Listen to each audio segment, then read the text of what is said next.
Good evening and welcome to the weird and the wonderful with Strange Bones. That's me. Hey there, and how is everybody doing this evening? I hope you guys are doing well. And as we progress, let's get things set up.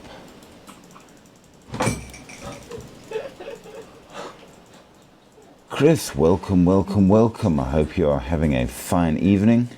Brad, welcome. It's a suitably chilly evening tonight. Hope things are warmer where you are.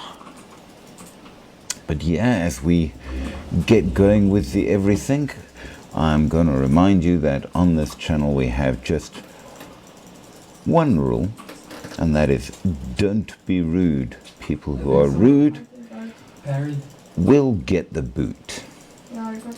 So yeah, that's the only rule. But that said, we are going to absolutely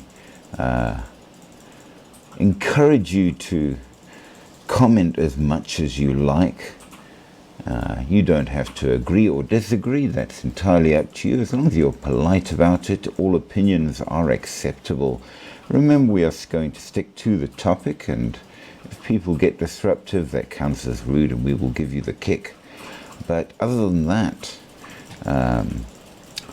I hope you enjoy.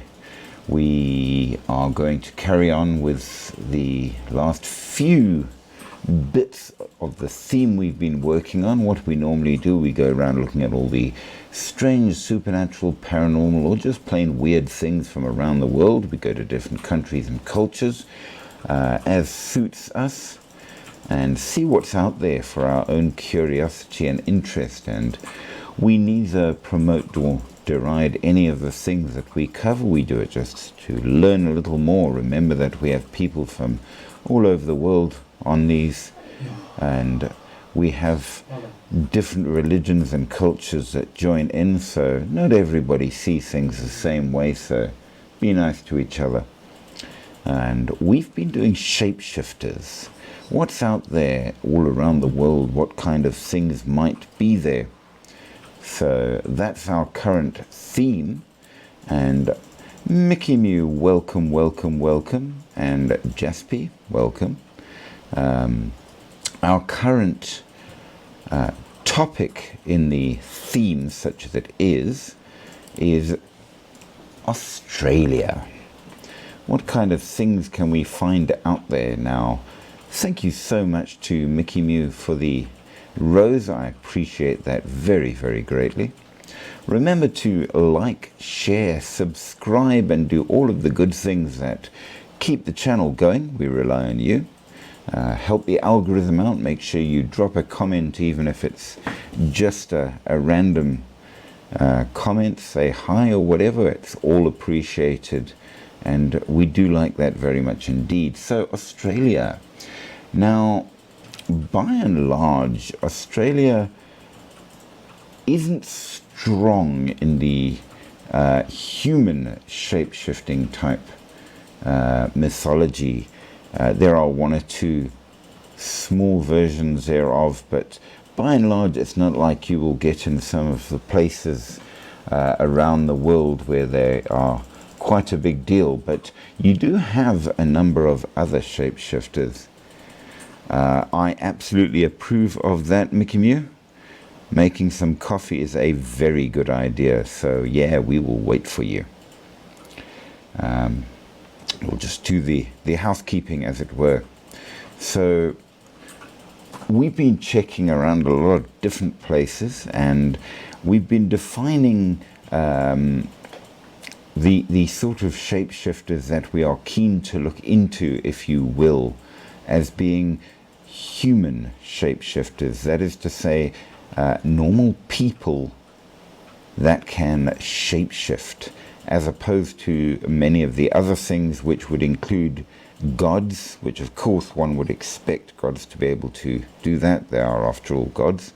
Or cryptids or supernatural beings, which would have far more ability to do such things than a person. And as we've gone along, we've found there are different ways in which you might become a shapeshifter, both voluntary and involuntary, dependent on. So different ideas for what may allow you to shapeshift, and along with that, different situations seem to give people different amounts of control over shapeshifting. So especially if it's done to you as a punishment or curse, generally you have no control over your ability to shapeshift. Whereas if it's a voluntary or inborn skill, hey Rogue, hey Leia, then you're able to pretty much have a lot more control over your shapeshifting. So that seems to be the standard as we've found. But we're on to Australia and some of the interesting possible things we can talk about there. So yeah, throw up whether or not you think shapeshifters do exist, or if you think it is a possibility, or if you don't. Throw up your ideas on that as we go along. Now, by and large, when we talk of the culture of a place, we are mainly looking at the original mythology. Much thanks to Rogue for the liking of the live. I do appreciate that. We're mainly interested in the Aboriginal people of a place, the original people. Though occasionally we will bring it forward to the modern world, but of course one of the things we've discovered is that the modern world by and large is very much influenced by not only other cultures but by modern media to a great degree. So for example, in a great many places, you are more than welcome, and thank you for that comment there, Rogue. I do appreciate that greatly. We find that, like, in many places, if you spoke of a shapeshifter, they're either fully human or fully the animal in question. Whereas in modern versions of things like werewolves, you tend to find that they are actually not fully the animal when they change. Either they can have a third option of being half and half, or their change is entirely just that. They don't actually change into the animal in question. So that's different from the modern movies, where you tend to find that there's like a wolf-man hybrid type thing to a werewolf, where it's very obvious you're not looking at an ordinary wolf. So we've also found that your shapeshifters tend to be suitable to the animals of the area. So in Europe, where wolves are a big deal, you get a lot of werewolves.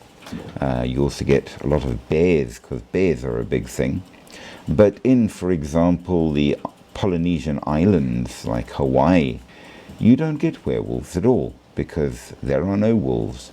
You tend to get things like were sharks, and of course in India you get were tigers. Africa you get were lions and the were leopards and the famous were hyena. So it does depend on where you are. In the Americas you get were jaguars in the south, and in the north you get were coyote.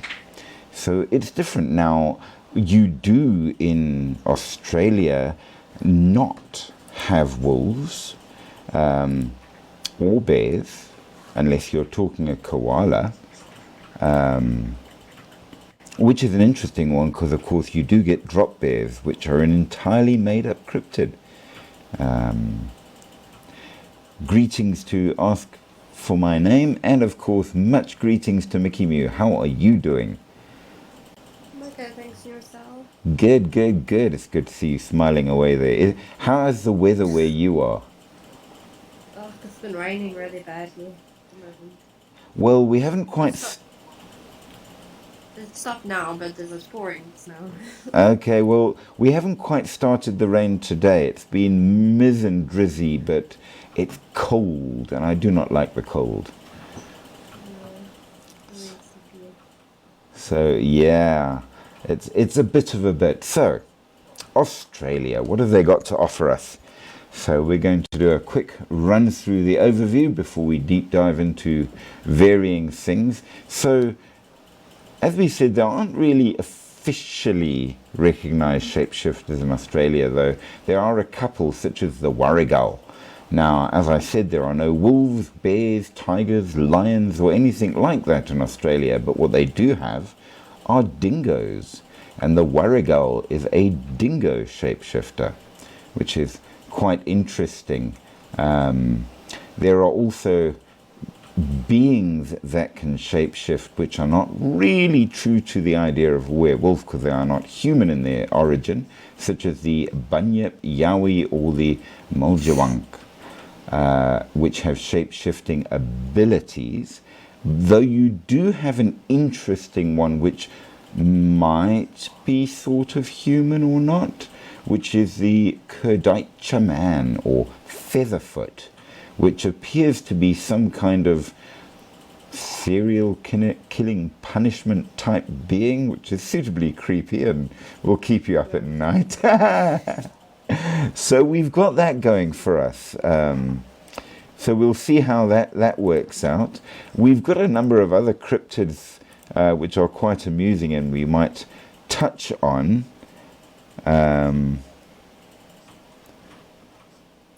You've got a fan, Mickey Mew. Check the comments. Thank you so much. It's always nice to have a fan. So we've got varied creatures. Now the first and most interesting one, again, this is something which has turned up so many places. When you talk about the cryptids of a place, some of them clearly belong just to that culture. And you can almost always say that because of that, it's almost entirely a social construct that was developed to explain things away for them, kind of thing. And the chance that it might actually exist is limited. But then you get certain ones, like Bigfoot, that turn up all over the world, all described pretty much the same with just minor differences, and with cultures that literally would have no connection, which is kind of weird. And Bigfoot, of course, is one of the biggest of those. You get them in North America, Canada, Russia, Japan, Africa, in most of Africa, South America, and again in Australia.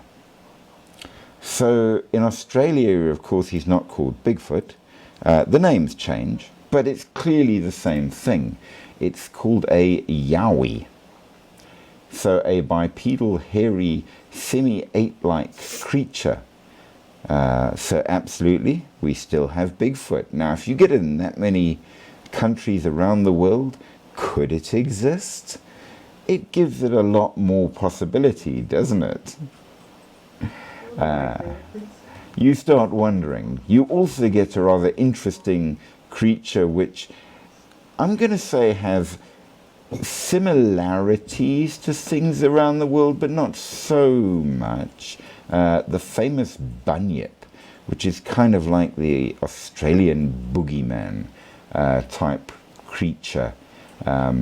It's a four-legged creature of some variety, slightly like a chimera, though possibly a cross between a seal and a platypus in a way, but it has sorcery as well, so it has more than just its nasty body.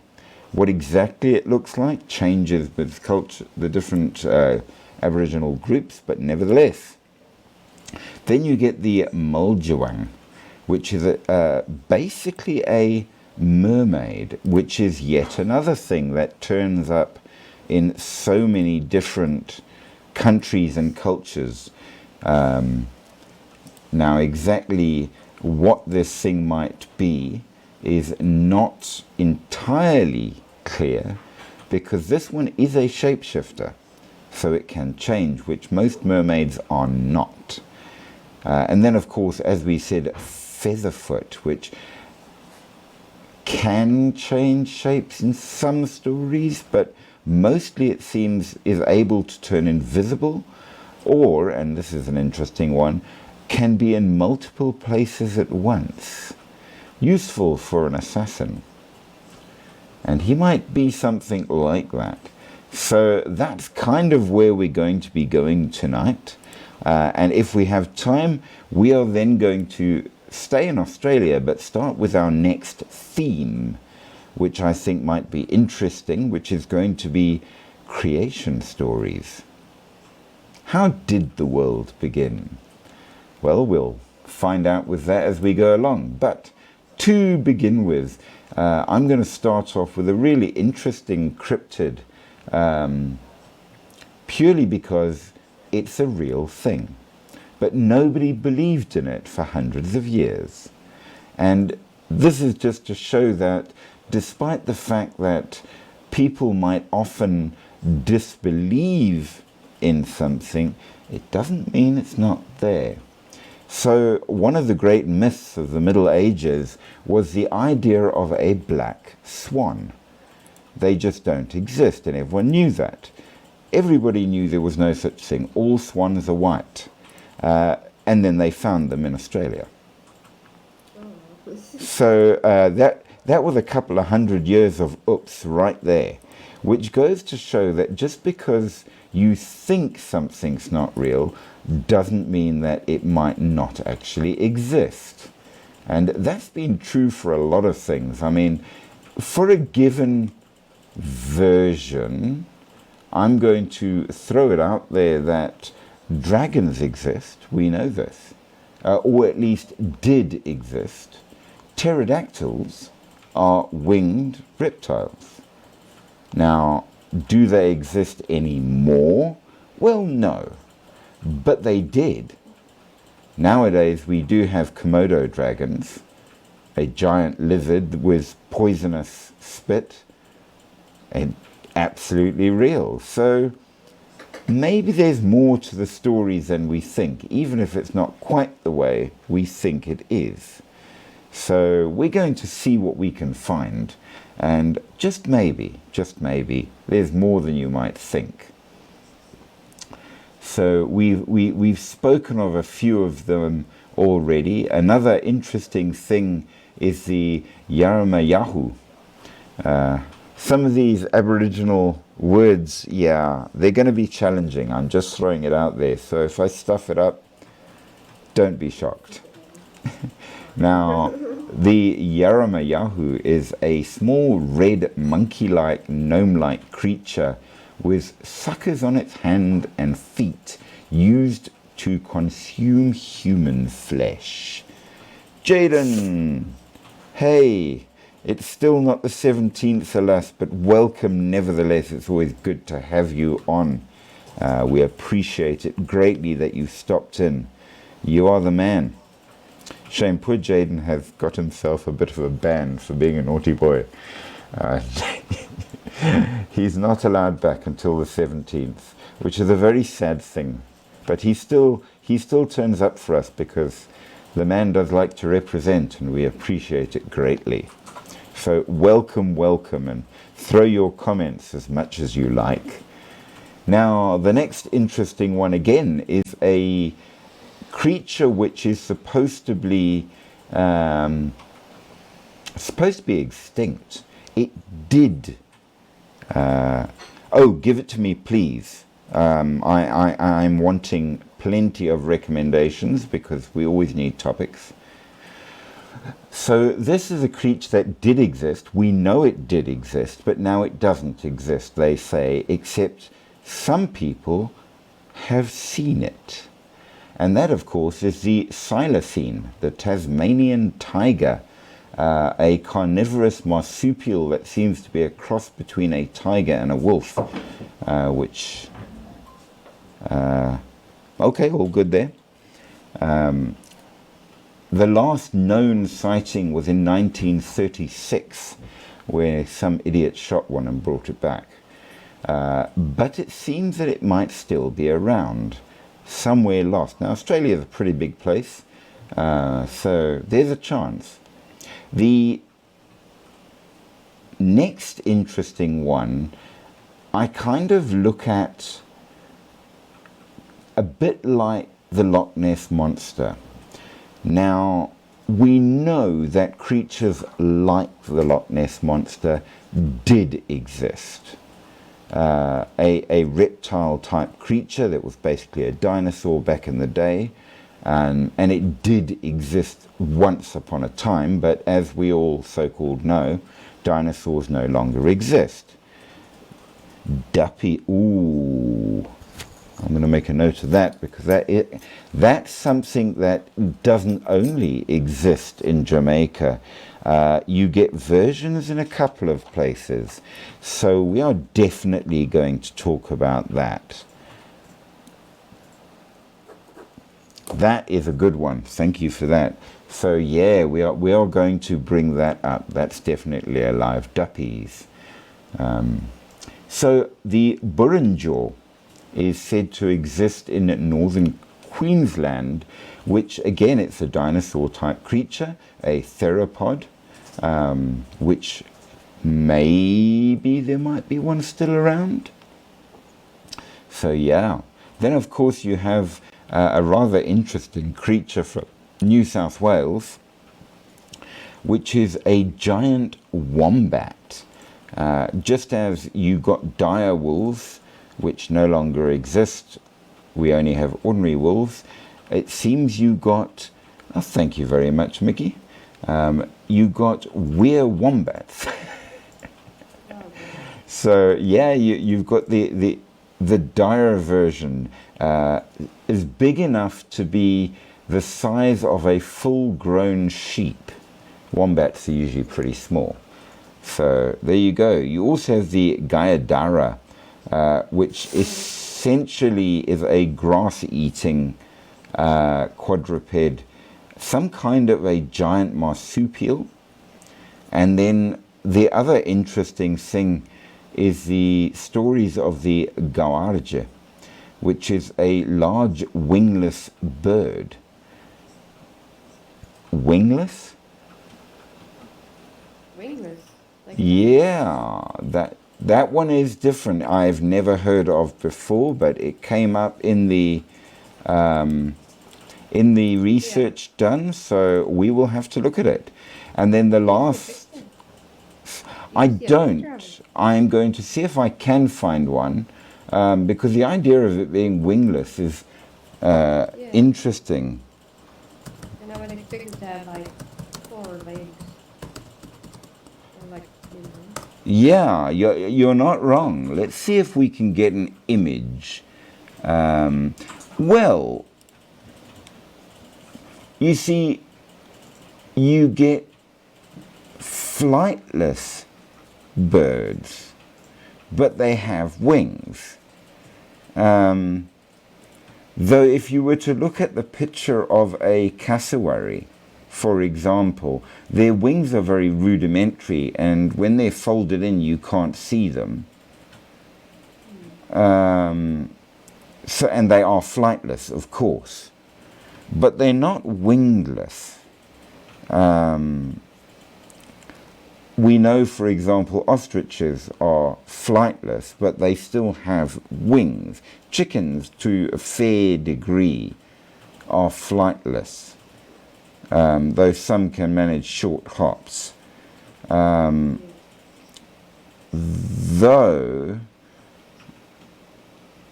you did get the alcoot, which supposedly doesn't exist. I suppose the closest we can go to is going to be a cassowary with its wings folded in, as to what it would look like. It looks kind of like a mid-sized ostrich, not quite as big. But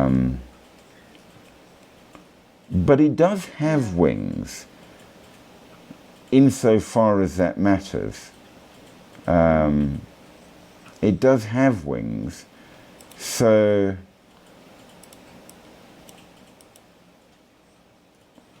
Oh dear Lord, don't do that to me. There we go. So yeah, there absolutely are wings. So Gaurage can't really find a decent picture that would fit up at the back. So pity I can't put a picture in picture. There probably is a technical way of doing it, but I'm a bit of an idiot, so work with me with intellect here. But basically it looks like a cassowary without wings, if that makes sense. And then the last thing, which may have existed or maybe didn't, we all know that you do get goannas in Australia, but they also have stories, at least, of a giant one, which would be about the size of a sort of saltwater crocodile, but it's a land creature. It's a monitor lizard, bit like our leguan. So, yeah. And of course, if you want giant bitey reptiles, we know they exist. If you've ever seen a 5-meter saltwater crocodile, believe me, yeah, that is quite enough to counter the dragony thing without anything else. Those things, they grow. I was watching, yeah. MJ's back. Hey, MJ. I was watching a video the other day, which was pretty cool. It was just a nature video. And they were looking at the saltwater crocodiles. And those boys get large. And the really scary part is when they want to, they can move on land or in water. So they can really, really shift it, which is quite terrifying. So yeah, when it comes to scary monsters, don't worry, we got you covered. And those are just the real ones. Now, of course, you get a whole lot of different possibilities when it comes to Australian folklore. You've got the original folklore of the Aboriginal people.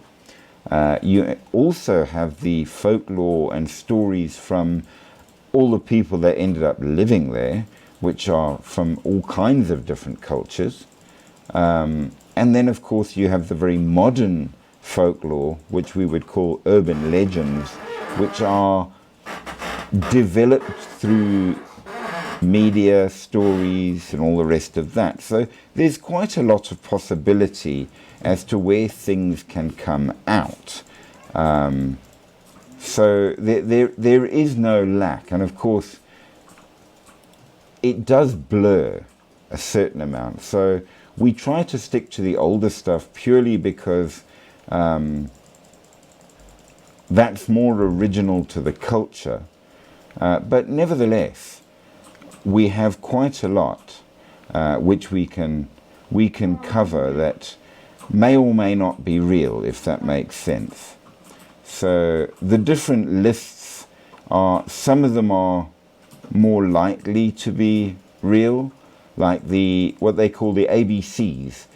Normally you don't get a large cat in Australia, so lions, tigers, those kind of things. However, because certain people brought them over for circuses and stuff and lost them, there are legends of what they would call an alien big cat, which are out there surviving somewhere. So that comes in as sort of folklore. Are they really out there still? Maybe. It's debatable how you view it, if that makes sense. We're more interested, of course, in the real life varieties, of which there is no lack, including things like the bunyip. So let's try at least to stick partly to that. Now, the warrigal is more like your werewolf. They act pretty much in the way werewolves do act, and according to what the stories say, they are affected the same way that werewolves are. They are people who can turn into dingoes. It's interesting because stories about them are, historically speaking, fairly recent, which implies at least that maybe these are not an original part of Australian mythology at all, but something that was brought in and then modified to fit. Like, you know, there's no wolves, so you can't have werewolves, so instead you get were-dingoes. Now, of course, yeah, it makes sense in a way. Dingoes, however, are dangerous, as we know. There was that famous case some years back of the woman that was arrested, I believe, for child negligence when they went camping and her children were taken by dingoes, allegedly, and never found again. There was a whole big case about it and argument as to whether or not she should be blamed or pitied for what happened. It never really got easily cleared, but I think she was arrested and jailed for it in the end. There was a whole big argument about it went on for ages. Does it matter? Well, I suppose it depends. It could have been dingoes, maybe? I don't know. But here is what we can say about them thus far. The Warrigal, as they are called, they live in small packs, especially in cities, so as to remain inconspicuous. They say that you will find them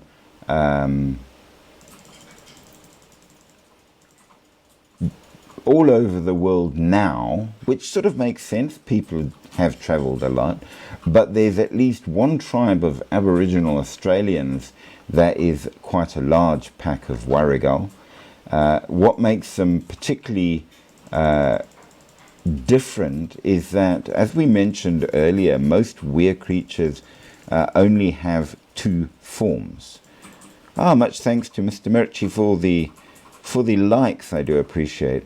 So you're either fully the animal or fully a person, by and large.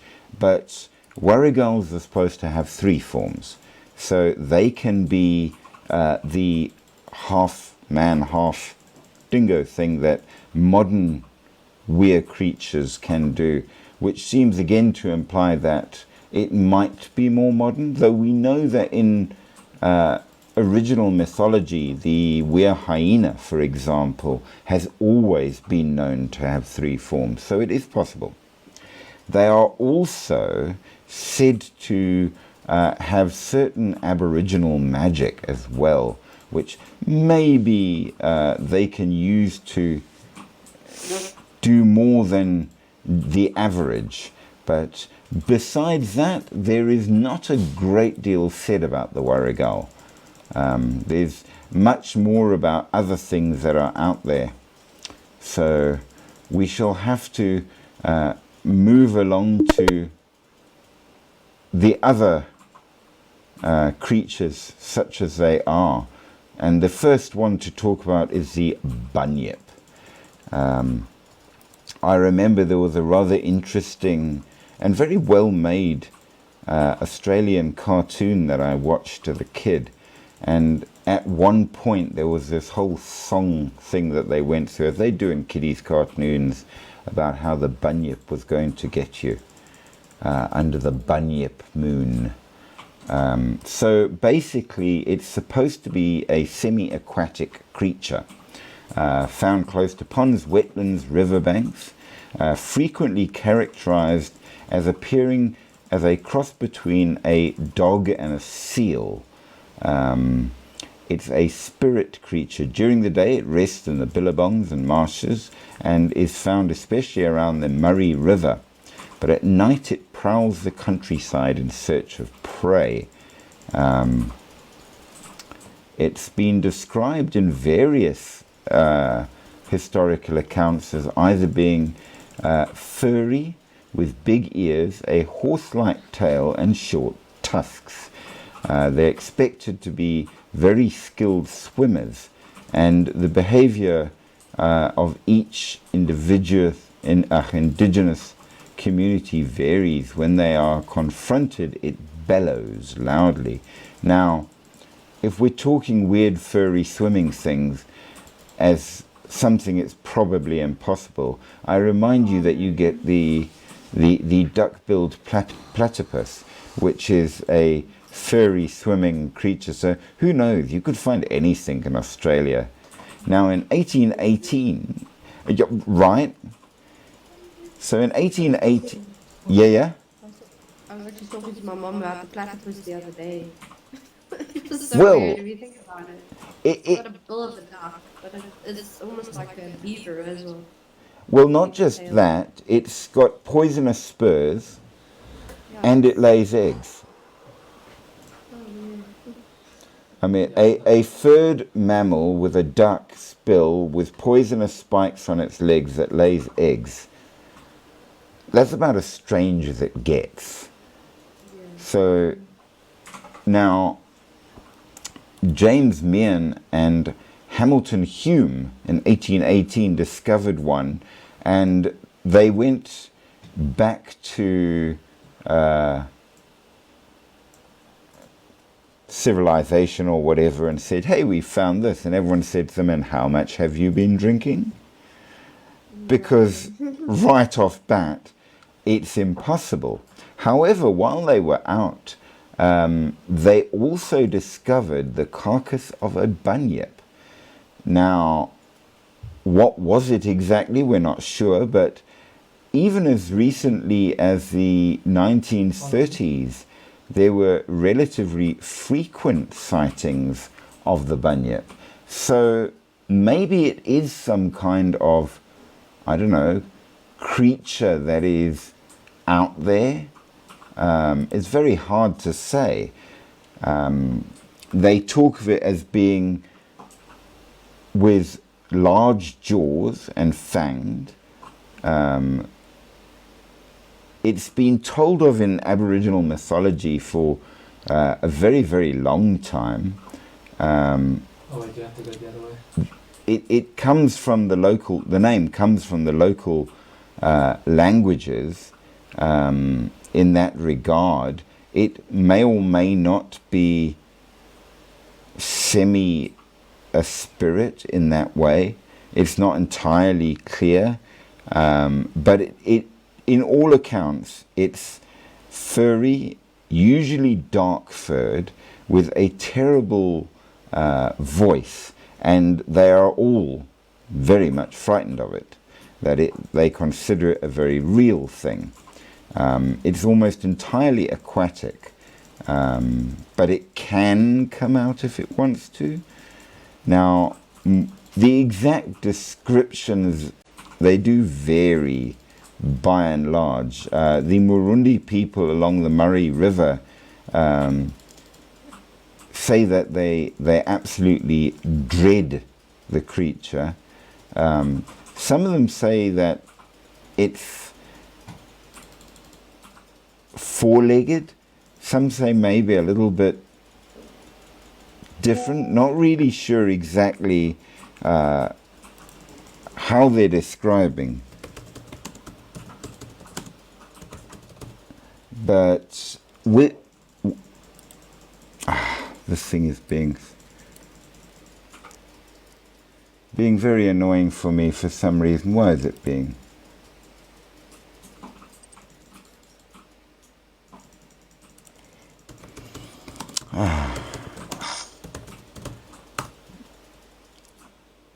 Go away. There we go. When pop-ups come right over what you're trying to use your notes for, it becomes a little annoying.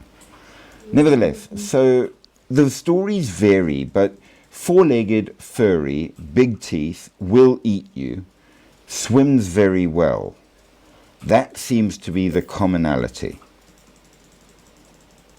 Say there?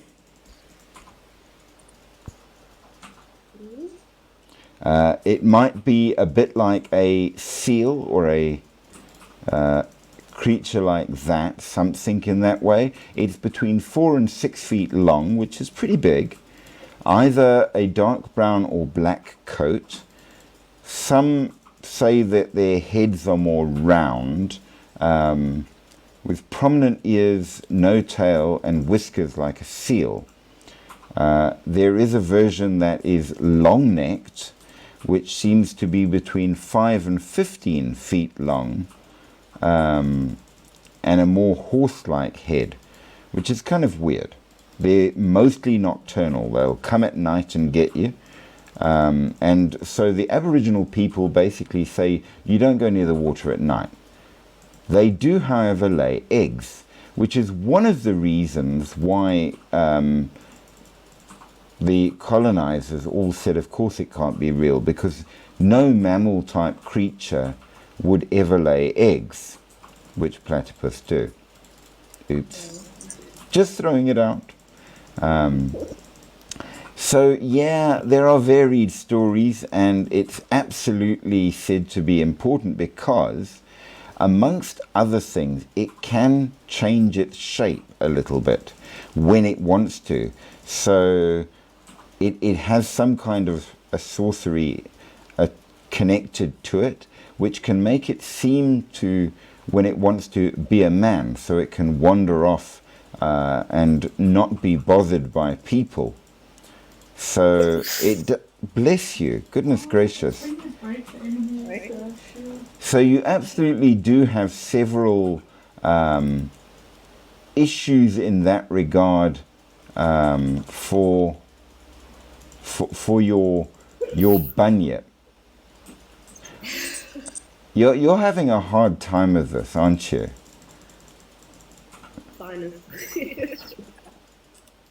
Now, our next interesting one is the Hawkesbury River Monster. Now, this is basically the Australian version of Loch Ness. So think of it exactly like that. The description is exactly the same as Loch Ness. It stays in the water. It's about 24 meters long. From what I understand, the Hawkesbury River in New South Wales is very, very deep. Caleb, hey, welcome, welcome. Glad to see you're here. We're talking still on shapeshifters, but we are now in Australia. And we're currently talking about one which is more a cryptid than a shapeshifter, but we can't talk about Australia without touching on to some of the other cryptids to show where the shapeshifters fit in. So it's interesting because especially these cryptids that we are sort of briefly touching on, appear all over the world.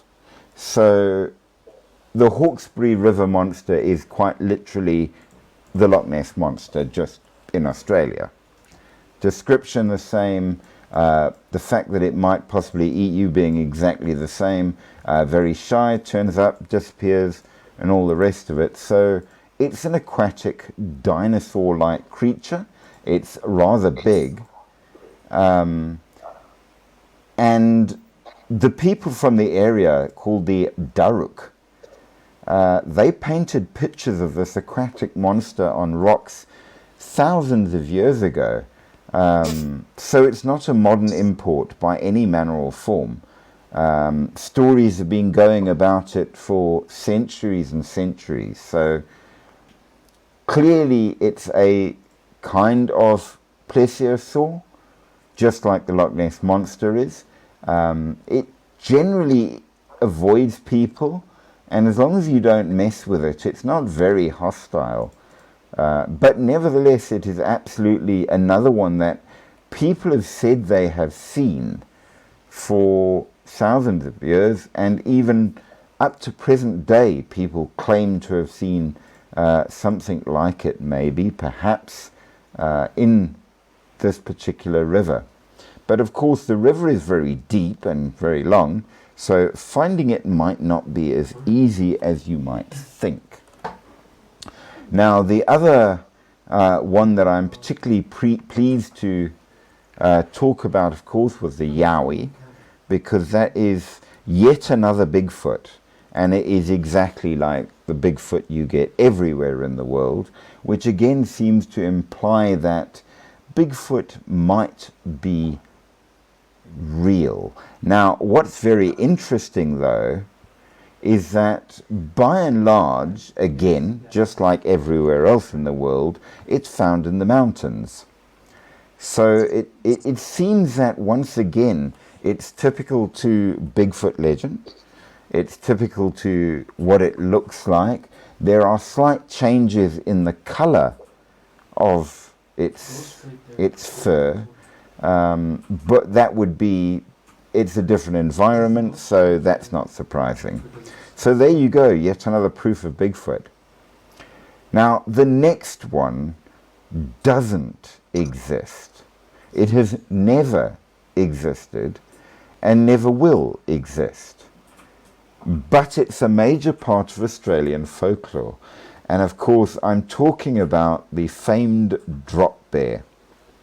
And this was created by Australians entirely to rip off tourists. The Australian drop bear is a kind of carnivorous koala, and it sits up in the trees, and it's quite a heavy creature. And essentially what it does, it waits for you to walk underneath, whereupon it will drop down onto your head, killing you, and then proceed to eat you. And of course, the local Aboriginals, when they encountered the believe anything white people, point to it, koalas, and says, you've got to be careful of those. And it's drop bear there. If you walk underneath, it'll drop down and eat you. But of course, it was entirely made up. But it's become such a thing in Australian culture that everybody will tell you that drop bears are real and very, very dangerous. Yeah. It also shows you what kind of humour Australians have, which I think is awesome. So, yeah. But of course, we do have varied awful things that might be out there and eat you. So, besides the drop bear, we need to talk about the Yaramayahu, which, as I said, is a hybrid between a goblin and a vampire. Curiously, it's strictly a day hunter. So it's not exactly an undead. It is kind of something else. It's small, frog-like, with red skin and a huge head. He's got these suckers on the tips of his hands and feet. And he has no teeth. But if he is able to consume a human, he will doze off and sleep. And it's possible that if he didn't quite finish the entire person, they could still be alive and escape. But here's where things get really quite creepy and nasty in that regard. If he manages to consume the entire person, he somehow infects what's left, which then will cause the person to slowly go redder and redder and redder until they actually become another one of these Yaramayahus. So they do infect you. Huge thanks for those likes there. I do appreciate. Remember, guys, we rely on you to keep going, so do the algorithm good. Like, share, subscribe. Do all of the good things and help us do more for this channel. Much thanks to those who do help. So yeah, it's a weird frog vampire. Now the next interesting one is slightly different.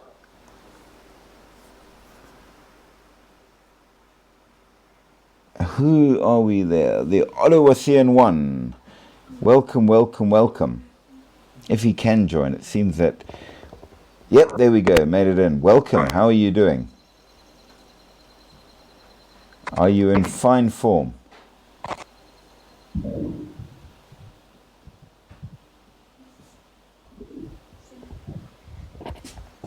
Nope, he didn't want to talk. It's okay. Well, he's welcome to be here. Nevertheless, we do appreciate his being around. He's been on the lives a number of times, but he's never wanted to actually join the live.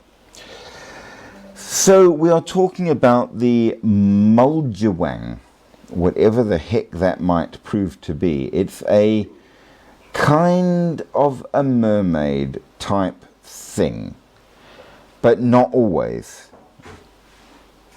Maybe next time. Well, you're absolutely welcome whenever you're able to. I know that we've got funny weather at the moment. The network is definitely bouncing around, so no problem at all. And do throw up comments if you feel so moved. We would love to hear what you have to say. So, mermaids. Normally mermaids are going to be your very beautiful woman top half and a fish at the bottom half, and they sit around on rocks combing their hair and may or may not drag people down and drown them, or may not actually be quite nice.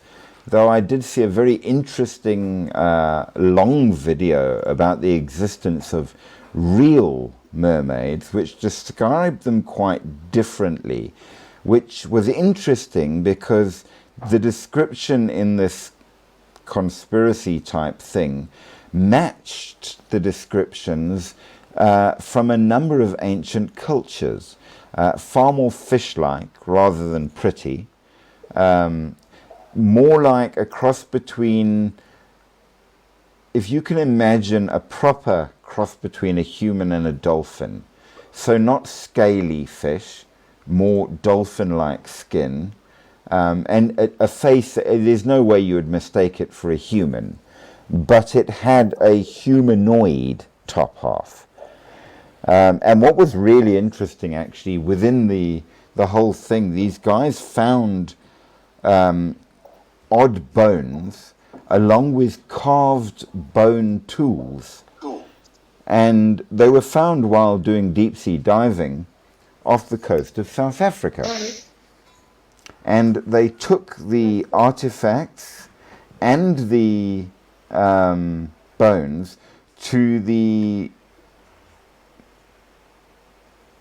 Sea Institute. I forget the name in Cape Town, but it's where they do all of the sea studies and what have you. It's quite famous around the world, in fact, because they do a lot of really, really good. Yes, it would, Caleb. You're quite right. It would make a lot more sense than a fish. But they took all of these bones and carved artifacts back to there in Cape Town. And before the day was over and before they could start examining them, the FBI turned up and confiscated everything. Now, the FBI have no jurisdiction in South Africa and should not by any manner or form be in South Africa, but they rocked up, took the stuff and disappeared. And you start asking, hang on, why? But one of the people working there had taken a couple of photographs, and they did show some pictures which since have been deleted from the internet, to my vast interest. But it was clearly, one was a piece of a bone that was clearly carved into a kind of a knife, and another was one like an amulet with sort of writing carved down it. So yeah, and the bones were more dolphin-like, as Caleb says, much more sensible than it being fish-like. And what's really interesting is that the description that we get here of the Muljawang, which is the Australian version, also fits that. Now, these stories go back thousands of years. They're Aboriginal stories, not brought in things. So it seems that, yeah. Now, the official story is that these kind of things are stories told to keep children away from dangerous waters. And we do know that there are lots of dangerous waters around Australia, what with saltwater crocodiles and the strange jellyfish that are out there that can kill you within seconds. I once saw a YouTube video, I hope it's still up, try and find it if you can, on the dangerous creatures of Australia. And basically there's about 5 that will kill you before you've even set foot on the beach. It's quite disturbing, and once you get on land it gets worse. What with the snakes and the crocodiles and the varying others. So there's quite a lot out there.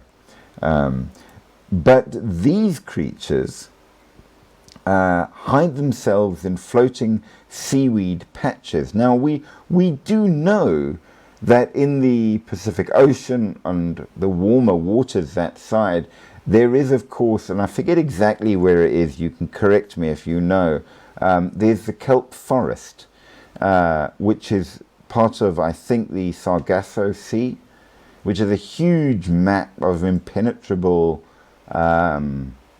seaweed out there somewhere that sort of floats around. And they say that these mermaids like to live hidden in there. They will come out to destroy fishing lines and upset anyone stupid enough to visit their domain, which seems fair. And they say that even on certain lakes where there's a lot of seaweed, that's where they will hide. They are not said to be particularly interested in eating people, but they will absolutely get rid of you if you mess with them or start getting too close to their home.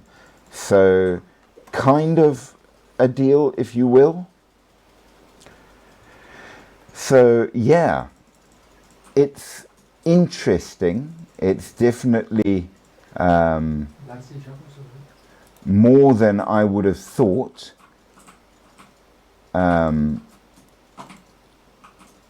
It's supposed to sometimes be bigger than a normal person, but not entirely clear whether or not it is. It may, however, seeing as we're on the shapeshifter kick, be able to change its size. Some say it's more of a spirit than it is a creature. It can get big when it wants to. It has sharp clawed hands and a powerful tail. Sometimes it's referred to as a Morjon, which is a water spirit. It can capsize boats and pull swimmers down when they want to.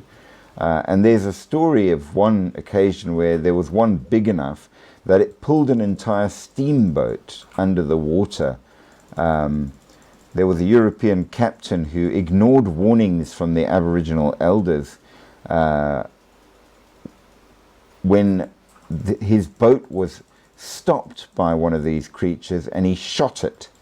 And not only did the creature then try to tip the steamboat over, and steamboats are pretty big, it then cursed the captain with a terrible disease that caused him to die slowly. So apparently don't mess with the Australian mermaids, because they're not good for you. They can, when they want to, appear just as normal people and possibly turn entirely into a kind of a fish-like creature that can let them escape away. But they say that footprints of these creatures have been seen around, and avoid anywhere with floating seaweed, because that's where you're going to find them. So they mostly come from a Garangeri mythology along the Murray River and Lake Alexandrina. So that's the area inland, and the rest are in the sea. So you get them around the coast, and they're quite nasty. So yeah. And according to the description of the disease that this captain got, he got terrible red blisters that started weeping, and then it took him about 6 months to die for shooting at the mermaids. So don't shoot at mermaids, guys. It may prove dangerous. Now, our next creature is an interesting one. It's called the Kinnigair. Now, what exactly are the Kinnigair? Well, you are familiar, I am sure, with the concept of the dogmen. They've turned up in a number of different countries and cultures around the world. Now, they are not shapeshifters. They are static beings that are half animal, half person. So they don't change back and forth. They stay that way. And this is half a person and half a quoll. Now, if you're like me and you have no idea what a quoll is, don't feel bad, because apparently it's, how can I describe it? It is a carnivorous marsupial. It looks halfway between a house cat and a giant rat, if that makes any sense at all. It's a very strange looking creature. I'll see if I can pop us up a suitable picture, which maybe will help. It's kind of cute looking, I won't lie. So, not awful. A little weird, but let's just save that into there, and goodbye, and back to there, and there, and I will show you a quoll. A cute version of a cat rat. How's that for an answer as to what a quoll is? Dunk. So yeah, it's sort of half cat, half rat. Does live in trees. Now, if you could imagine somebody that's Kirigaya rats. What are Kirigaya rats? I do not know what a Kirigaya rat is. Now I'm curious. You'll have to tell us. Oh, that's he's talking to me about rats. I've got a pet rat, so he's just. Oh, okay. So you know about these. All right. Yeah, he's just mentioning.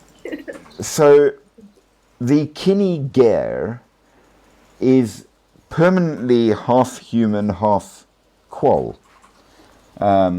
With a tail, yes, and the head, just like the modern version of what a werewolf should look like when changed, I suppose. It may also be referred to as the Kinziger. They are, however, not adorable. They have human limbs and a human body.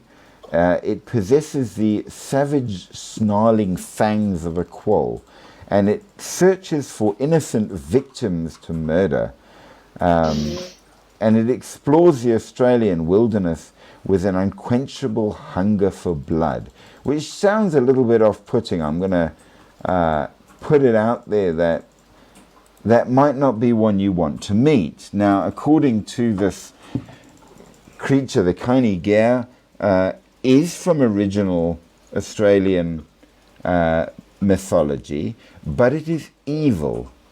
And he will hunt and kill the innocent with a spear as much as he can until finally you take him out.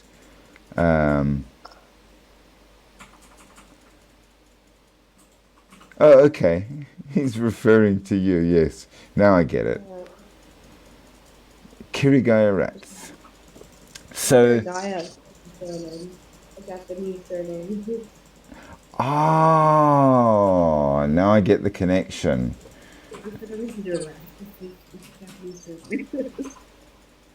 That's they speak of them in the Legends in World of Darkness as well. That's pretty cool. What is the name of that thing again?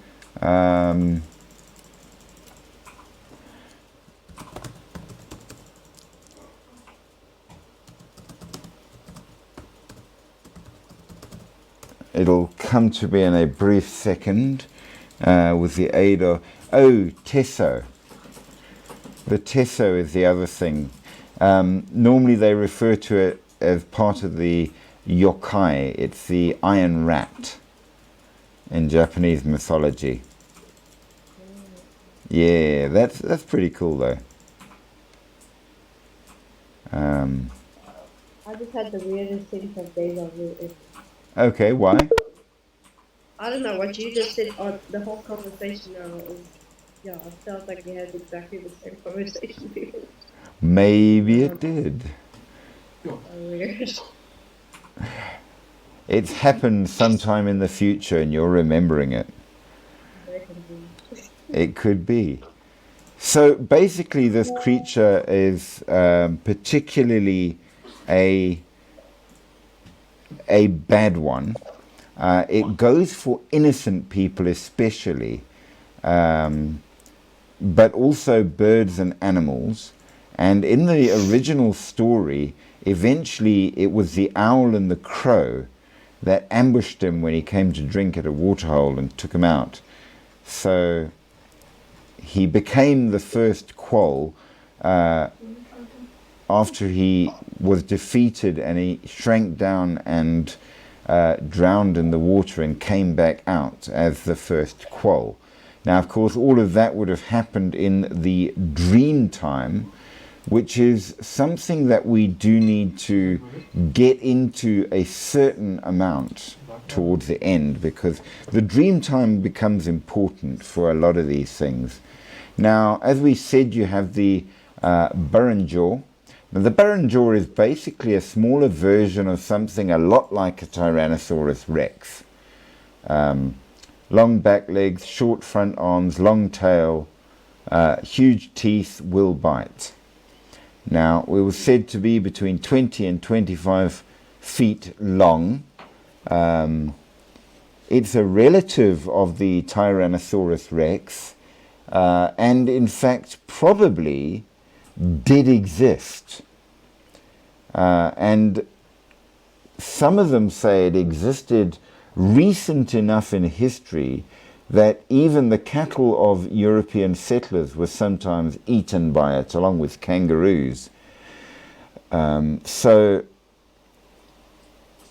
it apparently existed for quite a while before it then disappeared or died out. And this is something which is turning up in a lot of stories in that regard, where they say that in proper understood science, dinosaurs died out and it was only much later that human beings then developed.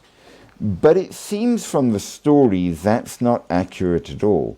Human beings definitely lived alongside dinosaurs, and many of these old stories show this, their memories that people have had of when they were around. So what we've assumed is not accurate, just so as you know.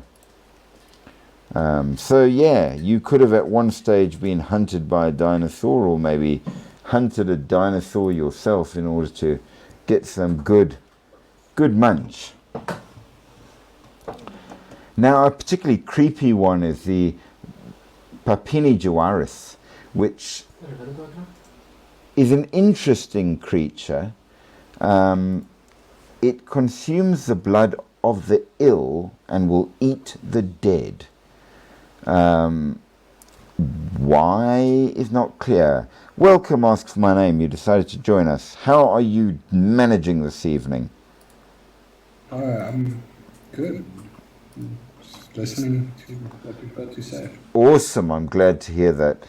It's one of my favorite things about these lives is the people that come back and join in. So I'm very glad to see you are all still around. I appreciate the lot of you. Now, the Papini Juaris will only prey on the weak and ill, and they say they can fly, and when they do so through the use of, I suppose you would say, a burning torch, like a fire stick, and shooting stars are them crossing the sky. That's the legend. What do they look like? Nobody seems to agree, but they appear to be the Australian version of a ghoul, if that helps at all. If it doesn't help at all, I can't help you, because that's all I've got on it. They don't describe them. They say that they can disappear and turn invisible, but that's what will get you if you become ill, and then eventually, of course, you will pass away, because that's how it works. So yeah. Now, this next one, which again is not a shapeshifter, but just a really, really, really weird cryptid, and therefore has to be mentioned. But I'm dubious myself, and you know I like my cryptids, so this one I'm dubious on. It's the hoop snake. But to be fair, you get weird things around the world, so maybe. So if essentially it's an ordinary snake. It's about 6 to 8 feet long. When it wants to, it will take its own tail into its mouth and then roll along at high speed, as fast as maybe 60 k's an hour, whereupon it would be about 4 feet high, and it does it to travel very fast over hot sand. So it makes its movement fast, and it can attack at the last minute by flipping itself into the air as it's rolling and uncircling itself and then landing on its target to bite it. Is that possibly true? Well, yeah, I know what you mean, but you see, here's the problem. We also know that things like the duck-billed platypus is utterly impossible, but it's real. So, NJ's back. Hello. You think of the sidewinder. You know the sidewinder. Right? That's like rolling on the sand. Exactly. They do strange things, animals. So, yeah. I don't know. It worries me to say it's impossible in the face of how much impossible does happen. Yeah. And at least it's an ordinary snake. Yeah, exactly. Right? Hey there, Heart. How are you doing, and where is your buddy? Are you having a good evening? So, yeah, I don't know. This one's a strange one, and I'm sort of half and half. I'm on the fence in terms of.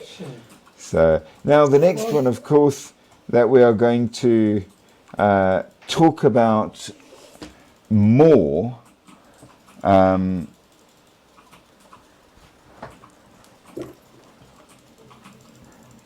is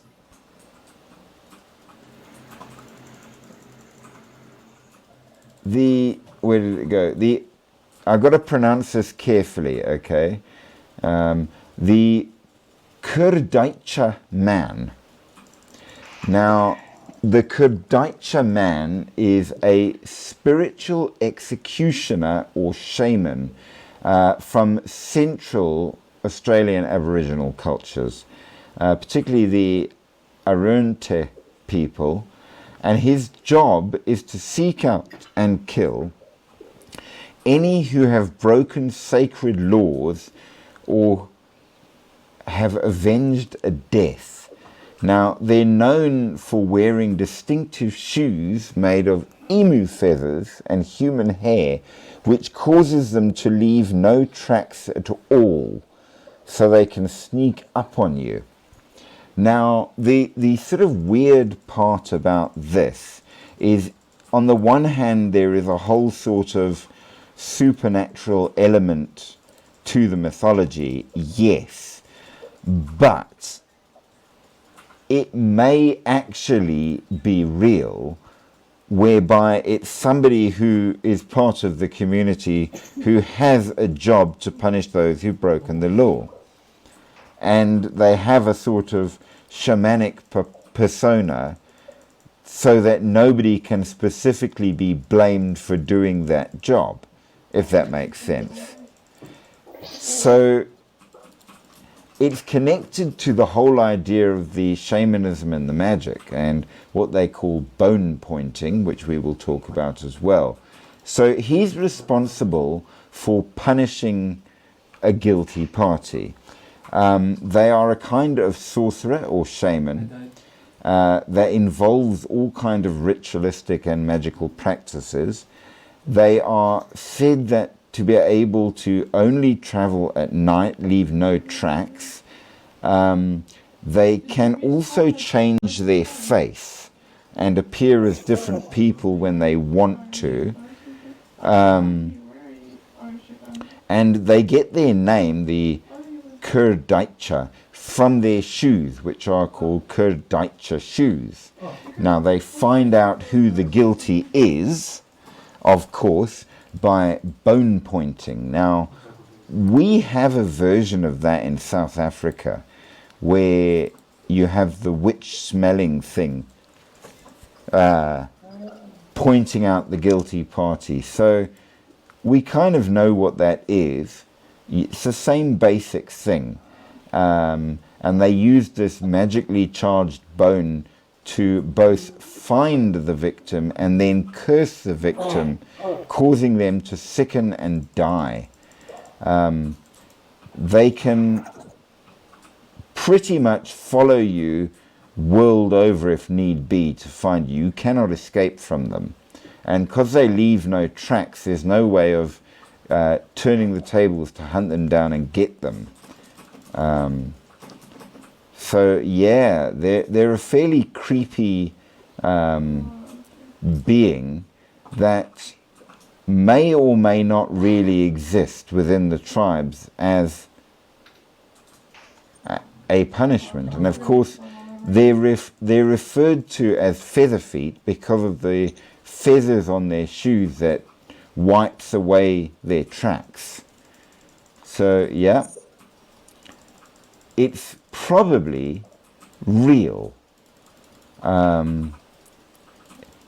Now, using a pointing bone is an interesting sort of a bit of sorcery that the creatures or spirits, such as it is, will help the sorcerer empower, allowing them to identify who's guilty and to get them. So it falls somewhere between a divination tool and a magic wand type thing. So yeah, part of their interesting creature, and they come in different varieties. So usually they are men. However, there is also one called the Ilapurinja, which is a female version sent to avenge women failures. So the men usually go and deal with men, but this one deals with where women have failed to do something they ought to. So there you go, you get specific sex executioners, which is a very, very egalitarian, if quite freaky. So that's where you get that from. Now, as we... There was something that I as we bounce along, we've already talking about the Yowies and the Australian Bigfoot, which is the same as the Himalayan Yeti and so on and so forth. And they say it might be that the Yowie is called a Yowie because of the kind of scream it makes. Now, just like with the stories of Bigfoot, they are tall, muscular, hairy, long arms, flattish face, sometimes with fangs, can mimic human sounds, may use tools as well, so more intelligent and not just a monkey type thing. Usually shy and elusive, but they can be very territorial and aggressive if you mess with them. The original name of them was the Uwalare, Uwalare. Yeah, that. The Aboriginal language is very sing-song and long, and I can't do it, so we're just going to leave it there. I don't laugh at you. No, absolutely. It's one of those. If you want to know, it's spelt Yuwaalaraay. I hope that helped. Oh, dear Lord. That's quite a frightening one. Nevertheless, there have been all kinds of documented encounters, not just with Aboriginals, but with Europeans as well, especially in eastern Australia, where most of the mountains are. So, yep, they live in the mountains, just like. They are pretty well known among Australians, apparently, such that they even have a chocolate bar named after them, which is apparently very good, if that makes any help at all. Now, having gone through what we can refer to as the shapeshifters, which is limited, and the cryptids, also fairly limited, I suppose, in that regard. We've mentioned magic and sorcery because the last shapeshifters, and the one closest to what we are normally interested in, are the sorcerers who can change their shape and do so voluntarily into varying animals in order to get around and do what they wish to. But how does magic work? So magic is rather complex because of the view of the world that the Aboriginal people have, not only in Australia, but among the Torres Strait Islanders, which is sort of connected to. So you kind of have to put aside your view of magic as we get it in the West. They're not like the witches of our kind of view. It's mostly based in healing and with sorcery that is connected to the dream time and the dreaming. It's very earth central. So not quite the way we view things. And what's very interesting though, those who are, if you translate the name as those who are sorcerers, they're known as clevermen or clever women. Now, what's interesting to me about that is the old Anglo-Saxon word for a sorcerer is a cunning man. Literally, somebody who is clever or cunning. So it's the same thing. Just those who are wise, really. Now, they are spiritual leaders, they are healers, they act as the bridge between the physical and spiritual worlds, which is even more important to the Aboriginals here because it's a connection not just to a spirit world that's outside of ours, but to the dreaming which informs and forms ours. So it is kind of more important. Now, your clever men get trained, where an older cleverman or clever woman trains them for a number of years with special staged initiation ceremonies that go on for a long time before you're good enough to actually become one of them. But you may gain all kinds of abilities, including X-ray vision, the ability to see right through, which they say shows why many of the paintings of the dreaming are of the inside as well as the outside of the creatures, because the cleverman can see right through you. Now, they've got a whole bunch of ways of doing this. So the cleverman, which might be called, for example, a Ngankari, which is apparently a healer, will use things like singing, massage, quartz crystals, which may pass through the body of the person being healed. They don't quite explain how, which is a bit worrying. I suppose that there are several ways. They will use bones, which allow them to use it like a wand, but also as a divining stick, and it is used through singing. You sing the bone at whoever is guilty or whatever. And then, of course, you have what they call the mokoi. Now, the mokoi is a malevolent spirit associated with death and witchcraft, just like our tokolosh is. And they use them, just like our tokolosh, to be sent out and cause trouble and even death, just like our tokolosh. So if you're a South African, you know exactly what a mokoi is, because we've got our version, which is very interesting in that regard. Now, all magical practices and beliefs are extensions of essentially the spirituality of a person.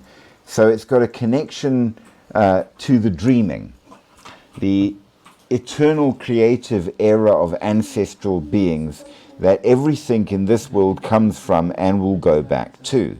The powers of the dreaming can be accessed and manipulated by sorcerers who know how to.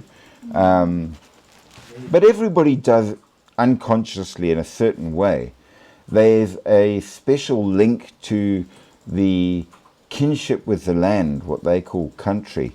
And it's central to indigenous magic. Healers may need to be on their traditional lands to actually be able to do any of their powers. So the idea is that if you took a powerful healer and brought them to this country, they would be useless because they are not on their land. Which is an interesting thing, that their powers are connected to where they belong. So it's a specific place type thing. And that does show up in a number of other cultures as well, in certain ways, that the Druids in Britain needed to be in Britain and would have to keep going back to special places like Stonehenge in order to recharge themselves, because that is their land. So maybe. Now, just like our healers in this country, you can't heal the body without also healing the spirit. So you've got to do both whenever there is a sickness, in order to remove harmful spirits, restore balance, and heal the physical. So you've got a multi-level approach to things, which I think actually has a lot to it, to be honest. We are more than just a body. Huge thanks there to Esther Niekerk. I do appreciate the likes. Remember, guys, it's you that keep the channel going, so like, share, subscribe, and do all of the good things to help us keep going. So there have been a number of issues with the Cleverman because of people coming into the country and so on and so forth. So, to a certain degree, Christianity suppressed the traditional belief, and many of the old ways were left or lost, though it seems that people are working to come back to it as much as possible in order to keep traditional cultures. Now, they used a whole lot of things, which include minerals. I'm trying to think of the correct word for it. Animal type parts, as well as plants and things in the healing, and even special cords made from braided human hair, which can be used to both take illness and poison out of a person, or to put it back in if you are bad. So don't be bad around a Cleverman in case the Cleverman decide to get clever. Sorry, I had to. That was bad, I know. Nevertheless, they have all kinds of rituals, dances especially, such as the Mimi, which is a weird kind of wind spirit that taught the shaman long ago to dance the Markidbu, which allows them the knowledge of the proper way to butcher meat so that it is healing and good rather than bad. So it's through it shows how much everybody's everyday life is still part of the dreaming and must be attended to within the right way and under the instructions of a Cleverman. Now, others show that you can do healing by placing magical objects in such a way on a person that they get incorporated into the person's body.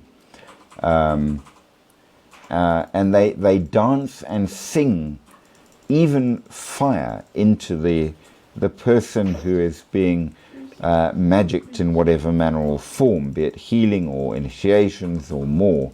And with this, of course, you also have the sorcerer using what we would call totemic beings, perhaps, or familiars.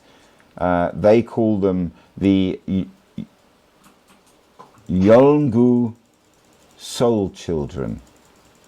That one almost came out right.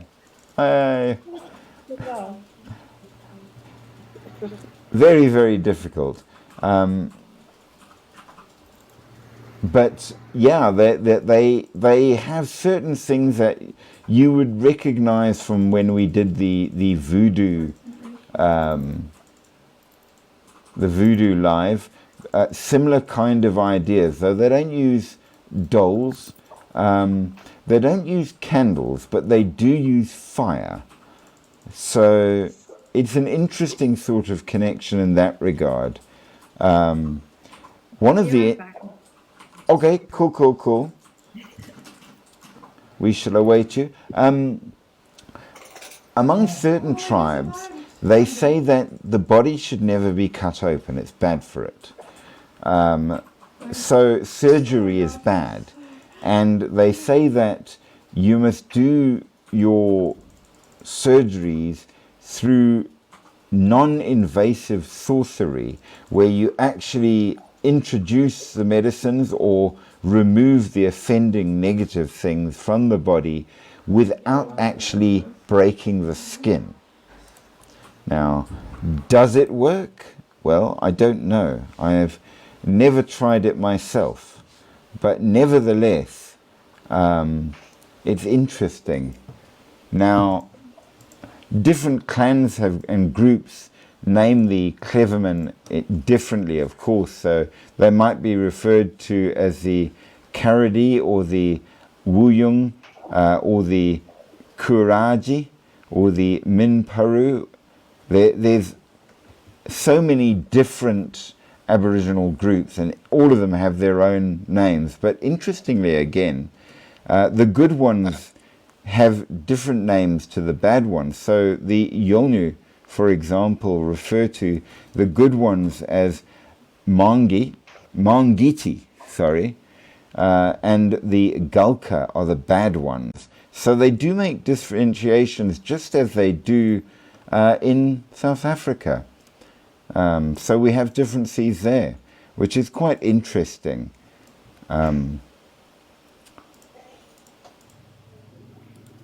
Now, of course, one of the big things that is most important is what they call bush medicine. So herbs, basically, things that they get from the bush to treat sick people in varying ways. And it's a whole collection of traditional knowledge using plants, animal parts, minerals and more in order to cure people in whatever way they need curing. So they view things a little different as well, which we in South Africa are going to be familiar with. So one example is that you don't just get a headache. There's an evil spirit that's got inside your head and therefore is squeezing on your brain to make the headache. So not only do you need to have a physical cure, you've got to get the demon out so that you're okay. There are, again, important sacred sites that you must go to, and which are, if damaged at all, will cause harm within the dream time, which there will bring serious illness and even death to the person that damaged them, which of course is one of the big problems where Westerners came into traditional lands, as you can imagine. Now, along with that, everybody's got their own view of how the healing is done, where the medicine must be used and how it must be used. They use bark, leaves, seeds, animal parts, internal and external, but mostly herbal. And then certain crystals, especially quartz crystals. Now, again, this is an interesting thing because most scientists will tell you the idea of crystals having any ability to do anything at all is absolute rubbish. However, I put it to you as I have in the past, inside your computer screen, your phone screen, your TV, your watch is a liquid crystal display. We use crystals all the time because they have powers. So science is lying to itself. It seems that crystals absolutely have power. What kind of power? Well, maybe that's arguable, but they have power. Throwing it out there. Yeah, right. Now, of course, you can cure all kinds of things, both spiritual, mental, and physical, and they will use all sorts of different things which do have very valid physical traits, as modern medicine has examined to find. So the leaves of the... Bless you, Maria. It's all good. The leaves of the emu bush sterilize wounds. They can also be used as a gargle to help with flu. So there you go, get yourself some emu bush leaves. Stinging nettles are used to help with rheumatism and even paralysis. And they do have certain things which do work, which we could learn from. We know that of the 9 species of eucalyptus in Australia, many of them are used as remedies. Red gum has very strong astringent tannins in it. And we know that many of these things have been successfully used even by Europeans. So the Banksia flowers, you get the nectar out of them and it works as cough syrup. And the local native grapes, whatever they were, also make a great gargle. Certain animals as well, you can cure earache by squeezing the fatty part of the witch tea grub into your ear. I'm not sure I want to do that one. They say, but you think that's bad. The people around Uluru say that, you know what Uluru is, guys? You know the big red famous rock, Ayers Rock, in Australia? The sacred site? Okay, well its proper name is Uluru. And around there they say if you want to cure earache, you must squeeze rabbit urine into your ear. Which is better? The grub or the rabbit urine? I don't know, maybe I'd rather have the earache. Yeah, definitely. I'm just saying, it might not be as good as you might think. So the other interesting thing which I find strange, so from you guys on the live, what is the word for a herbal healer in South Africa? Ngoma. No. The Isangoma is the spirit healer. The herbal healer is the Inyanga. Okay. And the herbal healer in Australia is the Nganga. Just maybe it's a coincidence, maybe it isn't. But there you go. There's a different name for the spirit healer, but the herbal healer is the same. So they do use varying things to remove bad stuff from the sick person with all kinds of different things. And it depends on the injury and what caused the injury as to how they will cure it. So if you were injured by somebody with a weapon, it will be a different cure as to if you got the same kind of injury but from something else. So it will depend. So diagnosis is important as well as the cure. And also, if you are sick, it may have impact on the community. So maybe the community needs curing too, not just you, which is an interesting thing. So there you go. That's how that kind of setup goes. Now, all of these things, as we said, revolve around the dreaming. Now, the dreaming is the originating spiritual world that encompasses the past, the present, the future, what is inside, what is without, what might yet be, what won't be because it can't be, and all of the other things, all bound into one. It is the place from where we come from, but where we will also go. The ancestral beings made the world and are still present there. And creator spirits form the features of this landscape, like rivers, mountains, and rocks. During the dreaming, when the dreaming was set closer to this world, through their actions, such as throwing boomerangs or the path of a snake or something, which then affected this world. And to a certain degree, it still affects this world.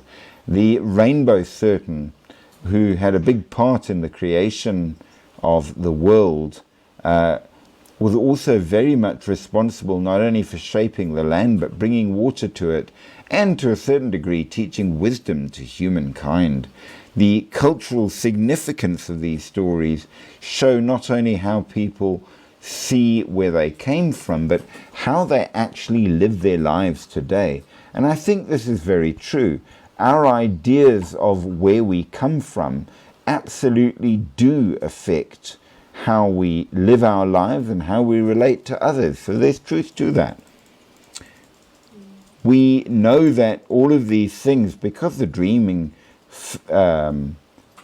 affects all time and all place and all beings, that Aboriginal people maintain the connection to these stories in daily living, and may alert the water spirits when they approach water holes, or alert the spirits before they go hunting that they will be. Now, of course, along with this, one of the most important tools of creation was the boomerang. So it shows that the boomerang is both a tool and a weapon, but also it is a story, and it is a connection to the dreaming. And for those of you who don't know, a proper Australian boomerang in general is non-returning. Now, you might ask why, and one Australian guy that was asked this by me laughed at me and said, mostly because it's buried in your head. It's a hunting instrument. So, okay, fair enough. This is why. They're made from a special kind of very hard wood, and they do curve in flight to a greater or lesser degree, dependent on what you're hunting. And the really skilled ones can be incredibly accurate with them. But yeah, they're not meant to come back. They're meant to go out and whack things. The ones that return are basically toys, just for larking around. So I've made boomerangs before. I made the returning ones, and they are fun to play with, but you make them from very light wood, like plywood works well. But if you want a hunting one, it's really not meant to come back, and it's meant to have just enough spin and plane on its edges that it sort of floats above the ground for a while, but it's meant to go hard and fast and whack things. And yeah, they are effective for hunting. I watched an entire video of a guy going hunting, and he took 3 or 4 of them in his belt and went hunting. I forget what bird it was. It was some kind of thing. It looked a bit like a chicken. But yeah, he could hit them dead on. It was very good. Quite clever. But they are also connected to the dreaming, because that's how they sent out the wet, how the rains went out, and how certain things were formed. So, very important cultural item. Now, the actual creation myths, they vary slightly between the different groups, but by and large they seem to have more or less the same basic theme to how things developed. You started in the dream time where everything was dark, and then you got the male dark and the female dark, and when the 2 darks came together, they caused light. And as some light came, they started making more and more animals and things, and dancing things into being. And the more animals came, the more light there was, until eventually they made people, and that ended the light and made it possible. Now, of course, we're talking about maybe 260 different groups with maybe 500 different dialects of languages. So the exactitude is not very set. But in short, that created a whole group of spirit animals and the first people. When the dreaming and this world were the same, they then took the movements of these creatures, and they shaped the world, the rivers, the seas, the mountains, and more. And different creatures had a greater or lesser influence in all of this. But as things went along, the dreaming began to separate to a certain degree from this world for reasons. And so the spirits stayed in the dreaming, but the things that they made and their images, which became physical, stayed in this world. So the dreaming is sort of the archetype's place of living. So there is the archetypal kangaroo, but the many kangaroos are here. So different stories in that regard, how it actually ended up being, but broadly the same. The rainbow serpent does most of the shaping of the land and the rivers, because they brought the water, which is quite important, but also made a few mistakes along the way, apparently, because the rainbow serpent tried and failed to eat a kangaroo rat, and therefore rejected the animal, which in doing so created Uluru. So was that a good thing or a bad thing? It's a thing. Now, the interesting thing is their view of the archetypal father and mother. Unlike many other cultures, you had the great father of all spirits, and he was the first and the only in the beginning, but then woke up the sun mother. Usually the sun is a male archetype in different cultures around, but not among the Australians. The sun is female, and it's because of her then that the other spirits woke and got shape. And because of her arrival on Earth, plants could grow where she walked, and so on and so forth. So she then woke all the spirits up, who began to argue. And the Sun Mother then said, okay, no, this is no good. We need somebody to manage things. So she made the morning star and the moon. And what's really kind of cool about this is they are the first people. The morning star and the moon are the first man and woman. And yeah, and they still watch over us from wherever they are above the world, which is kind of cool. So your dream time, or dreaming, is where everything was, is, and will be, and we run through time, but the dreaming doesn't. The dreaming is every when and everywhere and every how, in a certain way, and all possibilities can be there. It's a very difficult way to explain it, because it's utterly alien to the way Westerners think, which makes it very difficult for us to understand exactly what they are going on about, because it doesn't follow how we think. So yeah. Now, we know that this time is set to places as well, such as the dream time is visible if you look into the sky, because you will see the Milky Way, which is one of the rivers that can be seen from Earth into the dreaming. We know that you can connect to the dreaming by going to Uluru, but these times are separate, and they are not gods or deities. They are things from which even the gods and deities come from. They are the arness of the world, if you want, which is kind of strange, and I don't know that I can actually explain it properly to you. But yeah, that's the main connection for that. Is it important? Maybe it is. Maybe it isn't. But that's where we came from. We were dreamed into reality by the universe. Even gods were created by the universe, according to the Australians. So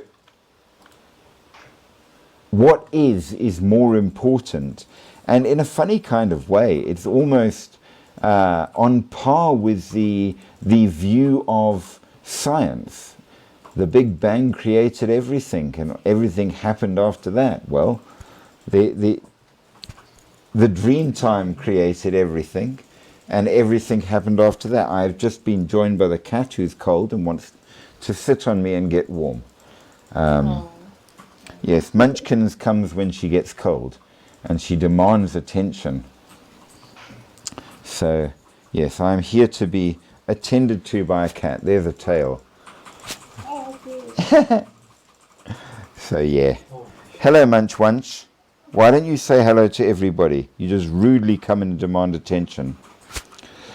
So, yeah, as we go along, we will actually start doing creation myths from around the world now. But before we do, I was thinking we've done the famous cryptids around the world. I mean, we've spoken of vampires and werewolves, but have we done the slightly not famous ones around the world, such as ghouls and zombies? Yeah, that'd be interesting. I think that that's going to be our next theme. Before we get into creation myths, let's do ghouls around the world and see what's out there and give ourselves something to be suitably terrified about. Yeah, thank you. That sounds good to me. All right, but with that all said, we have 4 minutes left. So what do you think, guys? How do you feel about shapeshifters now that we've reached the end of shapeshifters around the world? Do you think that they might be real? Do you think that they're definitely not real? Probably all. Magicians. Well, that's the question, isn't it? Can magicians do... Is magic real? Yes. I think so. I think it is. And for those... Well, here's a thing for you to think about. The famous description of what magic is was given by Gerald Gardner, who is known as the father of modern Wicca. And he said it was defined as the crossing of articulate with inarticulate forces. So what that means is it's where something that you can explain or talk about happens in a place or way that you cannot explain. So, for example, you know what rain is. Rain is an articulate force. But if I made it rain only over your head in the house, that would be an articulate force, rain, happening in an inarticulate way. Okay, now that's a very obvious example, of course. But if you take that as your description for magic, strictly speaking, any prayer in any religion that is answered is a form of magic. At all. Yeah. It doesn't matter what religion you are referring to, be it Christian, Hindu, Wicca, or anything, it's all a form of magic. So as long as you believe in anything slightly religious, you believe in magic. Exactly. Okay. Now, of course, we like to define things because my religion is right and yours is wrong. Therefore, what I do is real religion and what you do is superstition, because that's pretty much how everybody believes and sees the world, as we well know. Which is a wholly inaccurate way of doing things, because the whole point of belief is that we don't have proof as to whether or not it's real. Otherwise it would be science. Yes, do it. I was going to ask you, where exists the universe? Isn't that magic? How did he create the universe? Was magic used? Well, in a sense, No way. if you take it... okay, now, if somebody can correct me, fine, because I'm no expert on Aboriginal things. But as I've understood from the research, the universe is magic. So what occurs in the dream time is part of the spirit of all things. So it's automatically magical. And what we refer to as magic is kind of the manifestation of spirit in action. So the creation of all things, including the physical universe as we know it, is magic, and what is created in a certain sense is magic. Again, the closest you can come to in a Western way of understanding would be the Force in Star Wars. It's in everything, moves through everything, can manipulate all things, and all things are formed from it. Now, if you want weird, the creation myth among the Jews and Christians and Muslims say that things started when God moved his spirit, and everything then, which is pretty much exactly the same thing from a different perspective. The spirit created the reality. So maybe, I don't know. What do you think? Maybe my aunt is such a Christian. If I tell her that, miracles or magic, she'll probably slap me. Well, this is the thing, and that's exactly my point, where we say that my religion is a good religion and it's sensible, yours is just superstition and weird stories. That's the view that every single group basically has of everybody else. It's like almost automatic. And I suppose in a way you can't avoid it, because if you didn't really believe that your religion was right, why are you believing it? I know how to dodge it. You kind of have to believe it's right, otherwise don't believe it. Just dodge it. Right? Yeah. It's one of those catch-22 situations, I think.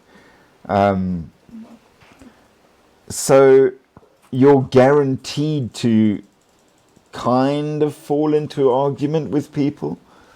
And the only people that I've known I dashed. at the that right moment. don't fall into argument, weirdly enough, are two religious groups. The Buddhists never seem to argue. They're like, if you want to believe what you want to believe, that's fine. I believe what I believe, that's fine. They do think that they are right, obviously, because they believe it. But they don't try and convert anyone. And the other people, weirdly enough, are the Hindus. They're very, very easy going about, yeah, believe, don't believe, it's up to you, it's fine. Don't worry. They're very chill. So, yeah, I don't know. Maybe they're onto something. I don't know. I don't have an answer in that regard, but it's nevertheless... India. Yes. Very much so. And of course... What does the Chinese believe in? Well, it's hard to say, because you get the strict Buddhism per se. Much thanks to MJ for the likes. But strict Buddhism isn't always what everybody believes. So the easy answer is, in China, most people are Buddhist. But what kind of Buddhist? Because the Chinese Buddhism isn't the same as the Japanese Buddhism. It's not the same as the Philippine Buddhism. It's not the same as the Tibetan Buddhism. There are variations which matter very much. So the short answer is they're Buddhist. The long answer is they're Chinese Buddhists.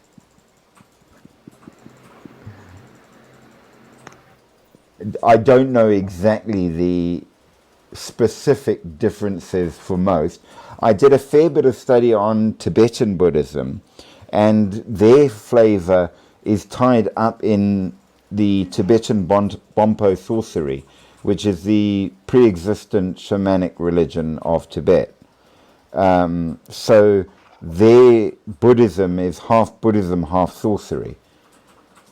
which is not the same as what you get in China. We know in Japan you have what they call Zen Buddhism, which is very ascetic, very plain, Oh, nice. and has no other sort of connections. You have questions, I can see. Ask them, ask them. Yeah. How much do you know about India? About India, Hindu. Hindu. Well, the Hindus are interesting. So the first and most important thing, it has its roots in old Sanskrit teachings, which by and large mostly came from the north of India, which implies and is true that there are other, we'll call them Aboriginal belief systems in the south, that they are shamanic to a certain degree, but the Hindu religion pretty much went over India so long ago that it's fully now established pretty much as a standard, and you don't get much of any pre-existent stuff anywhere. Is it a religion or a culture? It's a religion, absolutely, but They've got gods. yes, Hindu as a god. they have many gods. The chief god is Brahma, but No. they also have what they would call avatars. So some of the gods have more than one form that they appear in. So, for example, as far as I understand, please correct if I'm wrong, anyone that does know better, but one of the chief deities is Shiva. But Krishna is an avatar of Shiva. Yeah. And he came down to earth and did varying things as a human, but was the human incarnation of Shiva. So you've got, Who's the woman with the 8 arms? you're probably referring to Kali, the death goddess, who is kind of bad, kind of good. It depends on her aspect. So they have multiple aspects, they have multiple avatars, dependent on which of the stories you're talking about. But there are multiple gods. So you have the higher gods and you have the lesser gods. The higher divines and the lesser divines. So among them you'll have Shiva, Krishna, and so on and so forth. But you will also have Ganesha, who's very popular in South Africa, and Hanuman, also very popular in South Africa. But then you will have the lesser divines, who are not gods as such. But for example, when we talked about the shapeshifters of India, the Naga are a kind of divine as well. They're not entirely mortal. So they are lesser. Where did the elephant come from? The blue elephant is Ganesha, the goddess of wealth and happiness and all kinds of things in that regard.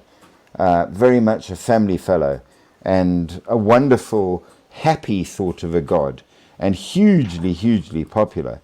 So Ganesha is the elephant god. Hanuman is the monkey god. Some of the gods have human forms. Some of them have animal forms. It does depend.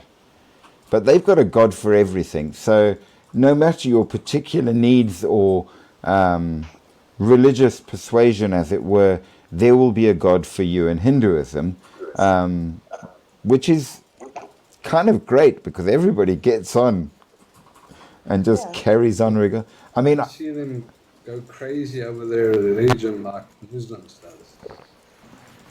never. It's fascinating. I used to often go down and visit a friend of mine that I used to work with, and he was a professional drummer. I mean, he had a job. He worked with me as a chemist, but he was a professional drummer in the Hanuman temple.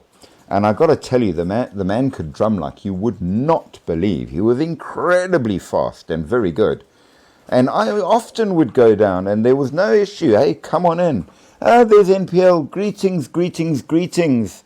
Lovely to see you, late as it is. I mean, I could go and join in. They'd have this huge party, and there were flowers and all kinds of things going on. It was great, and they knew that very well. I was not Hindu. I've never been Hindu. They had no problem. Come and worship with us. Come celebrate with us. It's all good. As long as you join in and you're respectful, life is fantastic. They will tell you all and explain what's going on. I mean, very easy. And then next month it's off to the Temple of Ganesha. No issue. So they're not an exclusive religion. Like most religions are very exclusive. Like if you're a Catholic, you can't go and take communion in a Catholic church unless you're Catholic, and you can't take any other ceremony. It's not real, it's not true. You go to the Catholic church and that's it, finished, sorry, goodbye. Because that's how it is. It's an exclusive mode, if you will. And most religions are like that. But from what I've encountered, Hinduism is not. Hey, join in, the more the merrier. It's great. Life is good, enjoy life. And they do. So maybe they know something we don't. Huge thanks to MPL for all the likes there. Very much appreciated. You guys are great. We've been spoilt today. It's been fantastic. So, that all said, isn't October Halloween month? So, of course, it's the perfect time to do some stories on ghouls. I think that's rather appropriate. So in the future, that's going to be our next theme. Ghouls and zombies from around the world. How much can we terrify? And how awful are the evil things out there? The living dead that rises from its grave to feast on the living. We shall see. And we shall give Mickey some nightmares. Because we can. But nevertheless, with that said, we have reached the end of our live. It has been very fantastic this evening. And we've been visited, even if briefly, by a lot of great people. And of course, thank you for joining us, Mickey Mew and Ask for My Name. It's been fantastic having you on board. And we shall go further in the future with more interesting, weird, wonderful, supernatural, paranormal, or just plain curious, as suits us. But until then, I shall bid you good night. Sleep sweet, sleep deep, but sleep with one eye open, and keep that holy object near at hand, because you never know. Yes. Things that go bump in the night might go bump for you. Good night. Cheers.